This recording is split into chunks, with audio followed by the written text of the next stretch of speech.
சங்கீதம் புத்தகத்தில் இருந்து 5ஆம் அதிகாரம் முழுவதும் வாசிக்க கேட்போம்.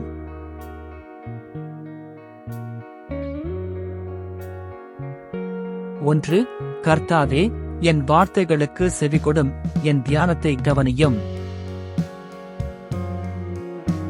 2. நான் உம்மிடத்தில் விண்ணப்பம் பண்ணுவேன், என் ராஜாவே, என் தேவனே, என் வேண்டுதலின் சத்தத்தை கேட்டருளும். 3.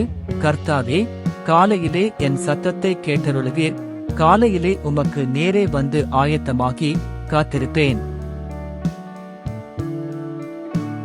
4. நீர் துன்மார்க்கத்தில் பிரியப்படுகிற தேவன் அல்ல, தீமை உம்மிடத்தில் சேர்வதில்லை. 5. வீம்புக்காரர் உம்முடைய கண்களுக்கு முன்பாக நிலை நிற்க மாட்டார்கள், அக்கிரமக்காரர் யாவரையும் வெறுக்கிறீர். 6. பொய் பேசுகிறவர்களை அழிப்பீர், இரத்தப் பிரியனையும் சூதுள்ள மனுஷனையும் கர்த்தர் அருவருக்கிறார். 7. நானோ உமது மிகுந்த கிருபையினாலே உமது ஆலயத்துக்குள் பிரவேசித்து உமது பரிசுத்த சந்நிதிக்கு நேரே பயபக்தியுடன் பணிந்து கொள்ளுவேன். 8. கர்த்தாவே, என் சத்துருக்கள் நிமித்தம் என்னை உம்முடைய நீதியிலே நடத்தி எனக்கு முன்பாக உம்முடைய வழியைச் செவ்வைப்படுத்தும். 9.